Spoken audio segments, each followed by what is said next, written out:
Assalamualaikum warahmatullahi wabarakatuh. Kami mahasiswa dari Universitas Pembangunan Pancapudi, Prodi Ekonomi Pembangunan. Video ini kami buat untuk mengerjakan tugas mata kuliah Ekonomi Pembangunan dengan Ibu dosen Lia Nazlia Nasution SEMSI yang berjudul tentang kondisi ekonomi global pada tahun 2019. Kami kelompok 1 yang beranggota 10 orang sudah menyelesaikan tugasnya. Jadi ini dia videonya. Pertumbuhan ekonomi global diproyeksikan melambat dari yang direvisi turun 3% pada tahun 2018 menjadi 2,9% pada 2019 di tengah pertamanya risiko terhadap penurunan proyeksi pertumbuhan. Menurut Bank Dunia, pada hari Selasa, aktivitas perdagangan dan manufaktur internasional telah melemah. Ketegangan perdagangan tetap terjadi dan beberapa pasar negara berkembang besar telah mengalami tekanan pasar keuangan yang substansial. Pertumbuhan di antara ekonomi maju diperkirakan akan turun menjadi 2% tahun ini. Menurut Global Economic Prospect edisi Januari 2019, melambatnya permintaan eksternal, meningkatnya biaya pinjaman, dan ketidakpastian kebijakan yang terus-menerus diperkirakan akan membebani prospek pasar. Negara berkembang dan ekonomi berkembang, pertumbuhan untuk kelompok ini diperkirakan akan tetap stabil 4,2%, yang merupakan angka lebih lemah dan yang diperkirakan tahun ini. Pada awal 2018, ekonomi global sedang berjalan dengan cepat, namun kehilangan kecepatan pada tahun tersebut dan perjalanan dapat lebih bergejolak pada tahun ke depan. Kata World Bank Chief Executive Officer Kristalina Georgieva, ketika tantangan ekonomi dan keuangan menguat untuk negara berkembang, kemajuan dunia dalam mengurangi kemiskinan ekstrim dapat terancam. Untuk menjaga momentum, negara-negara perlu untuk berinvestasi pada manusia, mendorong pertumbuhan yang inklusif dan membangun masyarakat yang tangguh. Kenaikan ekspor komoditas telah stagnan, sementara aktivitas impor komoditas melambat.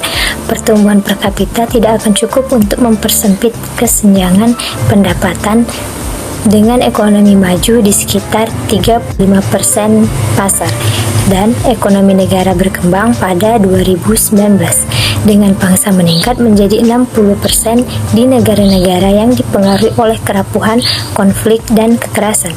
Sejumlah perbankan dapat bertindak sebagai rem lebih lanjut. Pengetatan biaya pinjaman yang lebih tajam dapat menekan aliran masuk modal dan menyebabkan pertumbuhan lebih lambat di banyak pasar negara berkembang dan ekonomi. Peningkatan hutang di masa lalu dapat meningkatkan kerentanan terhadap perubahan kondisi keuangan sentimen pasar. Ketegangan perdagangan yang lebih intensif dapat mengakibatkan pertumbuhan global yang lebih lemah dan mengganggu rantai nilai yang saling terhubung secara global. Pertumbuhan ekonomi yang kuat sangat penting untuk mengurangi kemiskinan dan meningkatkan kesejahteraan bersama, kata World Bank Group Vice President for Equitable Growth Finance and Intensification Kayla.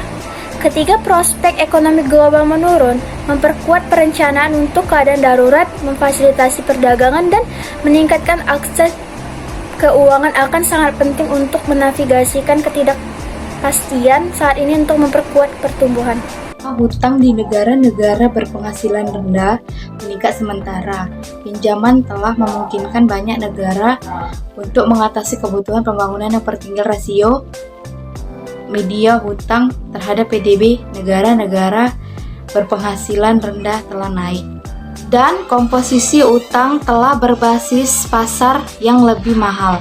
Ekonomi ini harus fokus pada memobilisasi sumber daya domestik, memperkuat hutang dan praktik manajemen investasi, dan membangun kerangka kerja makro fiskal yang lebih tangguh. Mempertahankan inflasi yang rendah dan stabil secara historis tidak dijamin di pasar negara berkembang dan ekonomi berkembang. Tekanan siklus yang telah menekan inflasi selama dekade terakhir secara bertahap menghilang. Faktor jangka panjang yang telah membantu mengurangi inflasi selama 5 dekade terakhir yaitu perdagangan global dan integrasi keuangan. Adopsi luas kerangka kerja kebijakan moneter yang kuat mungkin kehilangan momentum atau kebalikannya.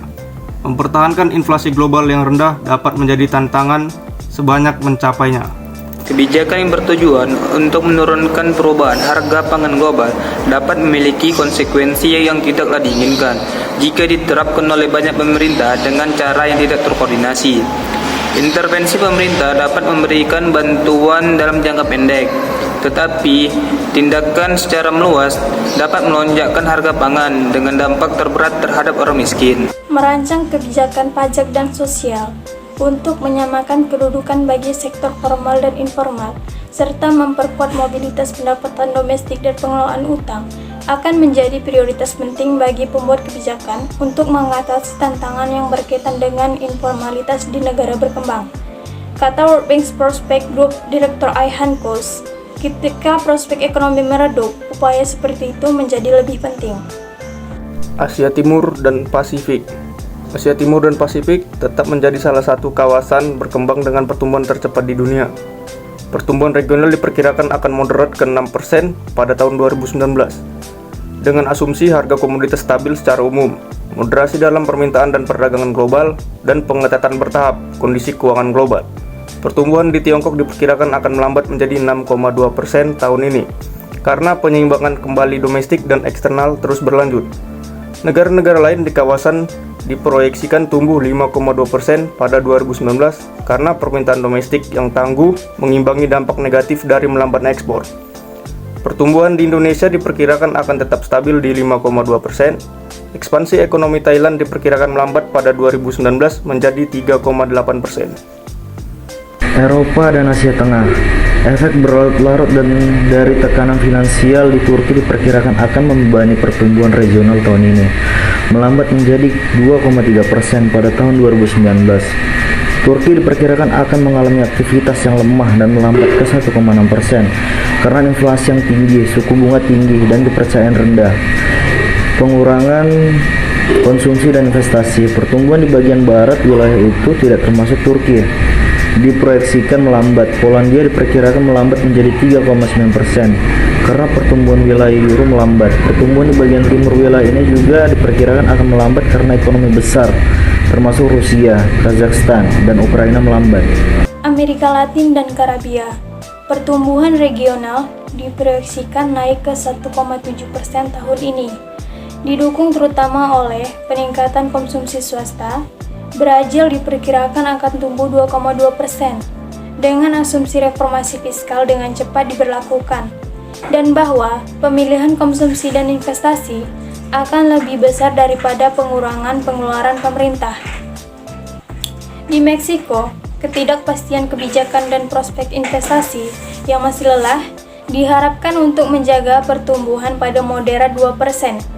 Meskipun ada penurunan ketidaksetiaan terkait perdagangan setelah pengumuman perjanjian Amerika-Meksiko-Kanada, Argentina diperkirakan akan mengalami kontraksi 1,7% karena konsolidasi fiskal yang dalam menyebabkan hilangnya lapangan kerja dan berkurangnya konsumen dan investasi.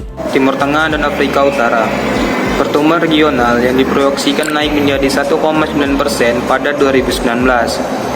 Meskipun pertumbuhan perdagangan global lebih lambat dan kondisi pembiayaan eksternal lebih ketat, namun faktor-faktor domestik, terutama reformasi kebijakan, diperkirakan dapat mendorong pertumbuhan ekonomi di kawasan itu. Afrika Sub-Sahara, pertumbuhan regional yang diperkirakan akan naik menjadi 3,4% pada tahun 2019. Yang didasarkan pada ketidakpastian kebijakan, berkurangnya dan peningkatan investigasi di negara-negara besar, bersama dengan pertumbuhan kuat yang berkelanjutan di negara-negara non-sumber daya intensif. Pertumbuhan di Nigeria diperkirakan akan naik menjadi 2,2% pada tahun 2019 dengan asumsi bahwa produksi minyak akan pulih dan peningkatan yang lambat terkait peningkatan swasta akan menghambat pertumbuhan di sektor industri non-minyak. Angola diperkirakan akan tumbuh 2,9% pada tahun 2019 karena sektor minyak pulih ketika ladang-ladang minyak baru mulai beroperasi dan seiring reformasi memperkuat lingkungan bisnis.